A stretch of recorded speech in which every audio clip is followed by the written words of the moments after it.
Welcome to the All Things DER podcast, brought to you by AEIC. In this podcast, we dig in, define, and discuss where the new energy economy is heading with electric industry leaders and explore all the ways that distributed energy resources can modernize and improve our ever-evolving power grid. Thank you for joining us.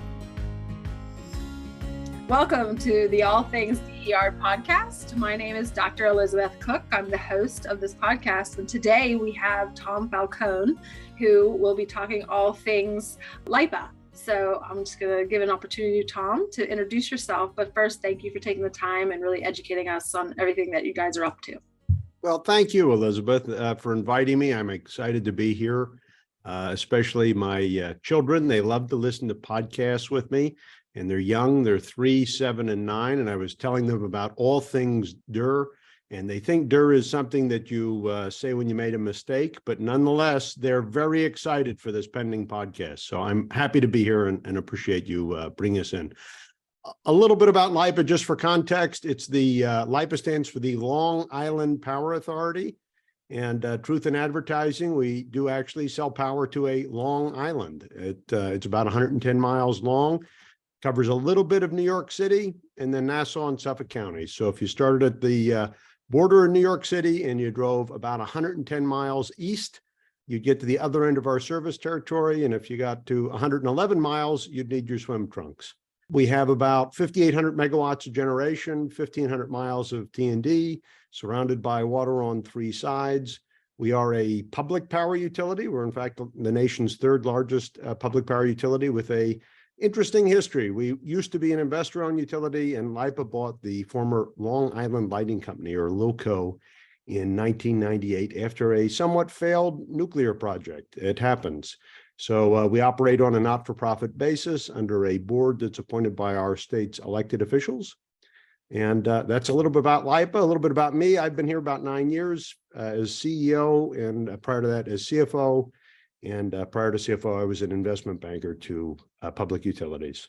That's me in a nutshell. Yeah, wonderful. That's a great introduction and very unique. You have a service territory that probably all in itself brings challenges and opportunities for all the engineers and operators there. So very interesting. And so I guess the question of the century in regards to energy is, what do you foresee as really the opportunities and these challenges as we transition to this clean energy future that we all have been hearing about, as we are the grid asset owners that will help transform that reality? Yeah, so to put it in the bigger context, a lot of states have climate goals, and New York has some very aggressive climate goals, among the most aggressive in the country.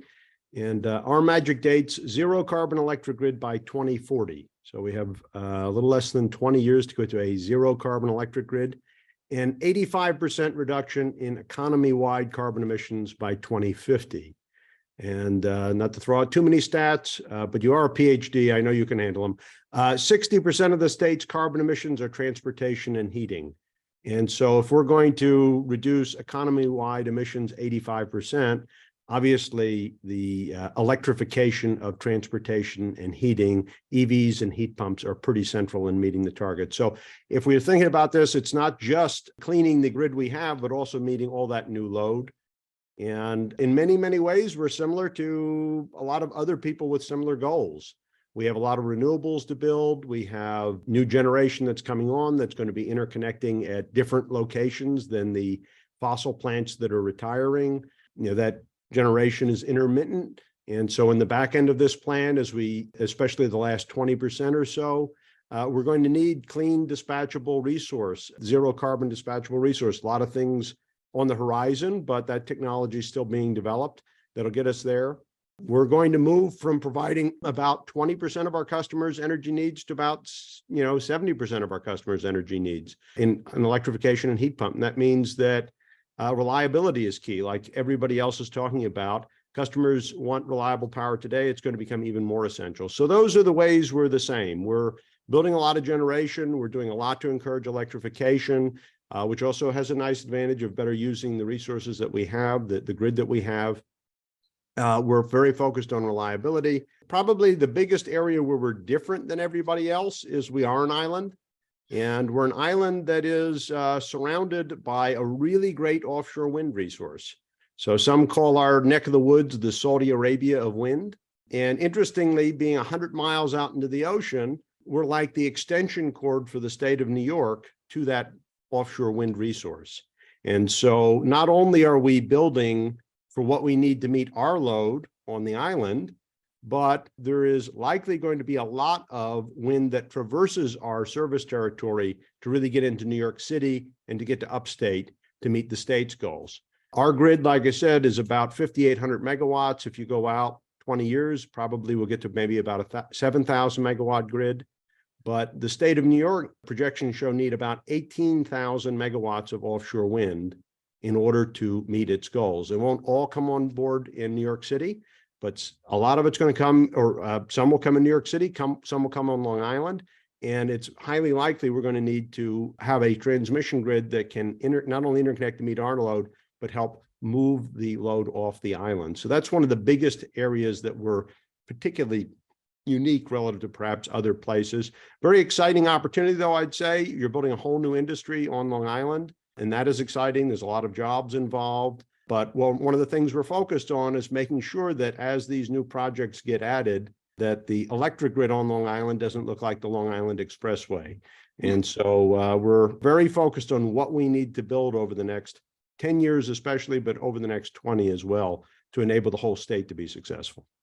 That is so much information that's like extremely unique and different in its own way, but also, there's a lot of similarities in the challenges that we're facing, and I guess from an industry-wide perspective, just to kind of counter some of your numbers, like for reference, like I know we are 2,500 peaking and we have about 1.2 million people in our territory, about 600,000 meters. So you guys are on an island that's only 810 miles long is what I heard. You have almost, about more than 3 million people, 1.2 million customers, and about 3 million people we serve. So on top of everything being almost landlocked, you are serving a significant dense population. So on top of that is, where do you locate all of this new generation, et cetera? So you guys went to the ocean.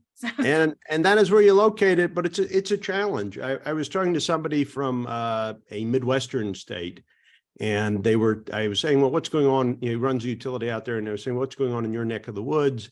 And he said he was building the largest transmission project that in his company's history, at least by cost.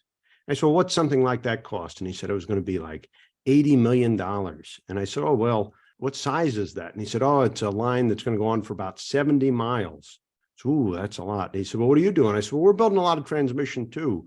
Matter of fact, we have one of our most expensive transmission projects here on the island coming on board. He said, oh, well, what's something like that cost? So about $300 million. He said, oh boy, how long is that? I said, about 5 miles. So, it's a very dense environment, and that creates a lot of challenges, rights of way, going underground, utility interference. So we have a lot of work cut out for us. It's very achievable. We can do it, but it isn't easy. It keeps folks, we'll all have day jobs for quite a while. Yeah, I guess just to kind of pull up also some perspective, everything that you just said, right? Like from an industry, here we are, we had a transmission grid that served a distribution grid. It was one way. And all of the elements that you really spoke of is now your distribution grid is kind of lighting up in regards to how does it incorporate the batteries, the charging, the solar, the dispatchable generation, this whole idea of a new market that could be driven on the distribution. You're really all challenged by that at the same time. So, I mean, this is DER. So this is all things DER. And I would just ask you, like, what have you seen in regards to those particular technologies, your solar or your EV, and I think also I want to make a point, the amount of planning that you all had to do 10 years ago with all of this unknown. It seems like you guys are well positioned for this next transformation. But really, what kind of forecasts have you guys seen come on?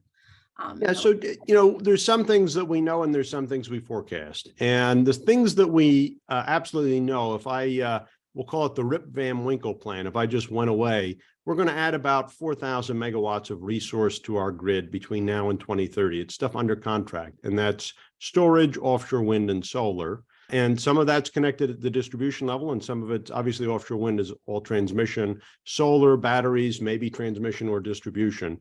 At the distribution side, we have very aggressive statewide goals. So the state has said we want to see 10,000 megawatts of distributed solar, 6,000 megawatts of storage by 2030. And so LIPA's share of that is about 13% of the state's load. So that would be about 1,300 megawatts of distributed solar and 750 megawatts of storage, just to give some numbers. So a big portion of us meeting these goals, it's not just what we're doing with offshore wind, but that is a unique challenge, but it is integrating DER into the grid. And you also mentioned EVs, which frankly is DER of the future. It's, it's a battery on wheels, and that will, I think, go bidirectional. And so that's something else to manage. So how are we doing? We have against our goals. Actually, we're doing really well. We're 13% of the state's load. We're 40% of the state's distributed energy resources, 40% of the state's solar. So we have about 70,000 customers and about 700 megawatts currently that's distributed solar, and we're adding around 80 to 100 megawatts a year. So pretty quick uptake. On the storage side, that too, it may be connected utility scale, it may be connected local to the grid. We have residential storage programs. And I'd say just over the last year, and I think a lot of this is supply chain, we've seen an explosion in the interest in residential storage to where, less than 1% of the customers who are putting on solar were taking storage as well. Now it's about 10%. And that's still a small base, but that change happened overnight. And some of that is the residential storage incentives we have, and we have some other things going on too. But I think that that's a very interesting market. And as we're adding all this offshore wind, we're doing all this stuff. Obviously, we need a very responsive grid, and including at the distribution level. So all these tools of responsive grid, responsive pricing is part of how you make this stuff work. So we've got a lot. Yeah, so I guess I just want to kind of peel back the onion there a little bit. So you said, you 3 million customers, you have 70,000 distributed generation solar. What was that uptick? So would you say it was 10 years ago, 5 years ago? Like, when did it scale? Yeah, we've been doing solar for 20 years. We're one of the first in the state to put it in. But certainly around 2014, 15, 16, there was a big acceleration. 17, you had a lot of folks entering the solar market. There was perhaps some unsustainable leasing deals. It ticked back a little bit, when those leasing deals faded away. But now we're seeing that growth at a very high level again. So good demand, good volume. We've already met our statewide 2025 goal. We did that last year, and we're getting pretty close to our 2030 goal. So we're well ahead of the rest of the state in that particular target. When you started onboarding, I guess you've been doing it for 20 years. So really like having the interconnection process and really all of the documentation and really qualifications of all said technology, you guys really were kind of set up and prepared, I guess, if you've been doing it for 20 years, but ultimately seeing it come from the 14 to 2023. Do you feel that the interconnection process, because I like to break down DERs into, you got your interconnection, you got your planning, you got your ops, right? Like it really impedes all of them. And then really the umbrella of the utility is how we serve in general. But I was just curious, like we've been doing it for 20 years, but when you greatly expand the volume, outcranks a lot of problems. We've been very focused on that, though. We do meet with solar developers. We get their feedback. We do take, customer transaction surveys after someone adds solar, and we see how was it? How was the experience for you, and where can we improve? So we try and measure ourselves about that. The interconnection process, as you say, can be very frustrating. I'm not saying that we're perfect, but through that search for how to make it better, I do think we've alleviated a lot of problems, at least compared to neighboring utilities and what I hear from some neighboring utilities, neighboring CEOs. I think we've done well. Yeah, and for our listeners, the idea of the podcast is really generate the awareness and the education and really the understanding that we inside the utility walls are enabling and providing and really innovating so that we can reach this reality. So it's just exciting to hear. It's an evolution, and you learn by doing, which is a key factor, right? You got to do to learn. So from an operations perspective, how has that, like, what have you done in regards to deploying, technology like OMS, your distributed management system, having that full situational awareness? Where can you talk about in that roadmap that you are? Sure. We have a outage management system. I think we're planning for the next series of technology. We just put a strategic plan in front of our board, a draft one in February, and we're going to be meeting with them. We are meeting with them, and they're coming back in March. So we've laid out a strategy on implementing a new energy management system, a new control center, ADMS. I think we're still towards the beginning of some of those things. We've done a lot with hosting capacity maps. And much like everybody else, we're looking to compare notes with folks that are a little bit ahead of us. I don't think we're at the tail end, but there's always somewhere to learn. I think one of the areas we're particularly focused on is hosting capacity right now, because we see that as a critical constraint. When you look at our distribution feeders, and we have all these programs that are geared, whether it's net metering, feed-in tariffs, to drive things like distributed solar onto the system. Well, where projects go to die is if you need a new feeder. If you can't interconnect, if you don't have the hosting capacity, that can take an otherwise good project to make it not cost effective. So that's a particular area of focus for us. 40% of our distribution feeders have less than 1 megawatt of capacity. 22% have no capacity at all. And the problem that we have is the areas people want to add, everybody wants to add in the same places. So we've taken, that's a particular area of focus, and I'll just mention that because I think it's something that is critical. We've done 2 things on it. The first thing we did last year, and we're in the process of taking it to the next step, is we looked at 48 of our circuits that are particularly constrained and have particularly long interconnection queues. And we said, what can we do with those? And what we found was on those circuits, we could add about 200 megawatts of hosting capacity for almost no money. We could add another 300 at a fairly moderate cost. And so that study was just completed in December, and we're in the process of making the commitments to enable those projects, because we're not just trying to, do feed-in tariffs, award things to things that don't get built. If this is a critical constraint and the cost is going to be there, well, then let's enable the projects. The second thing we did is we put in December a cost sharing proposal. So rather than the next project paying 100% of the upgrade cost, if we have a long interconnection queue, we can take a little bit of risk and say, this project is not going to be the only one that uses that upgrade. Forecast out what else may be coming online in the next 5 or 10 years and share the cost and charge rather than the entire incremental cost, charge what the percentage of that upgrade cost that will really likely go to that project. So we're taking a little bit of risk, but what we're trying to do is enable us hitting those goals. And that is a particular constraint that we have. So I did get you to talk about the interconnection planning process, which I'll say planning is my first love. So, hosting capacity and really, educating our listeners from a utility perspective. One, we have not had to have full situational awareness of our distribution feeders. It was a one-way power flow. So something that the industry wide has been doing is building the models, gathering the data, and then running the analytics to quantify how much of a generation a certain feeder could handle. That phenomena is something that we're all growing together with, some a little bit ahead than others. So, you're concentrating on really onboarding them and getting them connected, and also in parallel, setting up your situation in your control rooms to see that information so that you can then operate to it. But really, planning always comes first. Exactly. And that's it. When we're talking about hosting capacity, what really triggers it in many cases is you have a certain amount on that feeder that the load in that area, you add that new distributed energy resource, and you're just offsetting what would perhaps come from the transmission grid down to that distribution circuit. When you go beyond that and you start getting backward flows is when you have to start dealing with these issues. And sometimes there's cheap fixes and sometimes there are expensive fixes. But to the extent that we can figure that out in advance, plan it and construct it, because none of this stuff happens quickly, that's going to enable a lot of projects. And something I like to say is every circuit, it's its own fingerprint. So none is the same. So, every circuit and feeder needs to have its particular study. And you're right, the solution could be something as simple as changing a tap changer or something to, overhauling the whole configuration.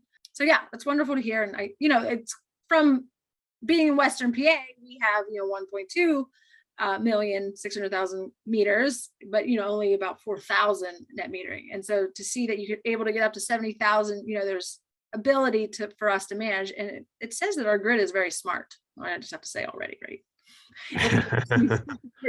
So I guess maybe highlight some of these innovative solutions that you've really kind of started to apply to balance this demand that you're starting to see. And also that forecasting of that, what do we call it? Mobile generation with our EVs. Is there any emerging technologies? Yeah, so I'd say that the 2 things that we're focused on that we think make the biggest difference, and I don't even know if it's emerging, But it is, if we're talking about this clean energy transition, and one of them is not necessarily DER related, but it's a big aspect of what we're doing in planning a grid. I mean, I think it's electrification. What do we need to do there to hit the state's goals? And it's how do we have 98% of our customers on flat rates and using pricing and incentives. So those are the two biggest initiatives we have going on that I think will make a difference to all of our customers. So EVs, we have a goal in the state of New York. If we're going to do our proportionate share, we need to have 180,000 EVs on Long Island by 2025. And while we have one of the largest EV markets in the state, or the largest EV market in the state, and it's a very attractive service territory for EVs, obviously our role is charging infrastructure, and the equipment manufacturers, the car manufacturers, that is really the supply chain side of that. But we have a plan to meet our needs. It's largely a suburban service territory. Most are going to charge at home, but we have to stay ahead of the needs in workplace charging, apartments, hotels, DC fast charging. So we have about an $80 million planned investment over the next several years to stay ahead of our customers' needs. I think fleets are an area we're particularly focused on, but I don't know that we've cracked the nut on it. But that you could have fleet need that shows up, and it could be very large. I mean, you may need to upgrade a substation or everything else. And when it shows up, it doesn't want to wait 3 or 4 years for us to get to it. And so I'd say we haven't cracked the code on that, but we're aware of the problem and that we need to have a better forecast of where those large loads may show up and plan ahead for them. Heat pumps, like I said, it's not an emerging technology. It's not a DER, but if you're in the Southeast, it's old hat. But in the Northeast, heat pumps are new and revolutionary. Very small percentage of our customers heat with a heat pump.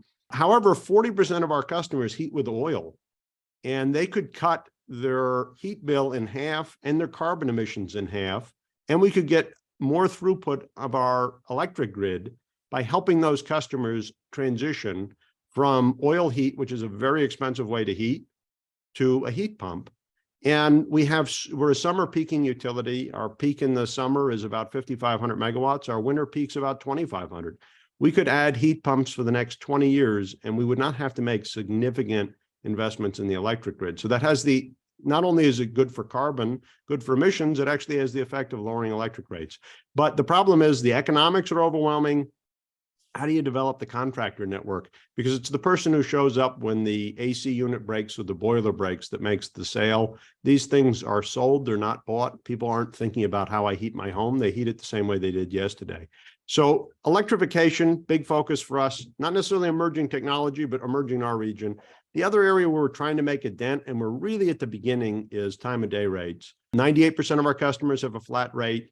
We've put a plan in front of our board that the board will vote on in March, later this month, to change our standard rate to a time of day rate. So when you call for service, you'll be on a time of day rate, and to transition our 1.1 million customers, 3 million people, 1.1 million residential customers, another 100,000 commercial customers, to transition all 1.1 million customers to a time of day rate. We're not the first ones to do it. Other utilities have done it in California, but obviously whenever you're moving 1.1 million customers rates, you do it with trepidation.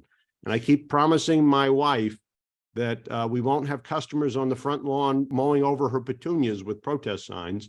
And the way to do that is through a lot of customer education.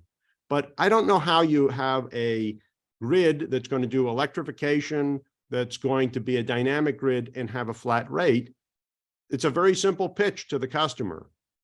2 times a day, 3 to 7, the rate's higher. The rest of the day, it's lower. 88% of the hours of the year are off peak. And for our average customer, they'll save a little bit of money. But by the way, here's the catch. If you have an EV, if you have a battery storage unit, typical customer could save $50 a month on the time of day rate. And that's all cost-based. So that's just a way of showing to the customer how much money is there, not even with an incentive, just we're charging them the correct rate. So if you're thinking about the future, if you want electrification, if you want a dynamic grid, we can add a lot of heat pumps, we can add a lot of EVs. It matters when they charge. It's not the permanent solution, but I don't know how you get to that dynamic grid if 98% of people are on a flat rate. And it's pretty easy. If you're on Long Island, people ride the Long Island Railroad. They have peak and off-peak pricing. People see it in tolls. They see it in Uber. It's not an unfamiliar concept. but you do need to educate the customers. So we're very focused on that. A long answer to your short question. But they're great answers and very novel from a lot of our discussions, right? So I love it. Yeah, customer education is huge. And that's kind of one of the objectives of this podcast, is really creating an outlet where we can educate customers and allow them to think of the different perspectives and really do it together, right? And utilities show up as these energy advisors to really drive us forward and really not hinder that progress. So it sounds like you guys are definitely ahead of that. Well, thank you so much for your time thus far. I just kind of want to give you an opportunity, with everything that's going on, any lessons learned for those that are just starting to see the emergence of solar or embarking on challenging new technology or ways of doing things that you want to share? I'd say the first lesson is come join us at AEIC and, learn from all your counterparts, because I grab a tremendous amount from just talking to other people who have the same problems we do. I wouldn't say that any of our solutions are particularly unique. We have our particular versions of them, but we've ripped off a lot of good ideas off other people, and everybody's facing the same issues. And so I think having that intelligence, I wouldn't say that for example, our time of day solution looks an awful lot like the Sacramento Municipal Utility District's time of day solution. I've known their CEO a long time. They do a great job. They did this rollout before. When I started talking about this internally, people had trepidation that this would be a fearful thing, but it turns out you can do this and satisfy customers. You can do this and it's a positive for the customer. The customer feels empowered. So I just say that people have the solutions, and you just need to go find the right examples and keep an open mind and figure out how, from the perspective of we have problems, we're going to solve them. And we talked about a few of them here today. Those are all things that, some of them we've created originally, some of them we've ripped off great ideas from other people. So including your podcast, which my daughters are going to be very excited to listen to. Yeah, I have to say the podcast pops up on YouTube. So like my children will see like, why are you on YouTube, Mom? I'm like, don't look at the videos. No, I'm just kidding. But the AEIC, I have to just say, is a wonderful organization because exactly what you said, but the sharing of knowledge and really the great history that really we come from, being from 1887, it's the oldest electric industry group. So yes, kudos to AEIC, and I love the opportunity to learn from you and learn from all those that show up at our meetings. So, well, thank you, Tom, for this time, and I look forward to continuing this journey with you and everyone in your team. Thank you so much. That's a wrap for this week's episode of All Things DER. Thanks for tuning in. We hope today's conversation got you thinking about new and creative ways to improve our power grid. Be sure to subscribe to our YouTube channel to be the first to hear new episodes. This podcast is brought to you by AEIC, the place where operations leaders come together to share knowledge and provide guidance to the electric utility industry. We'll be back with a new episode soon. Until then, keep powering on.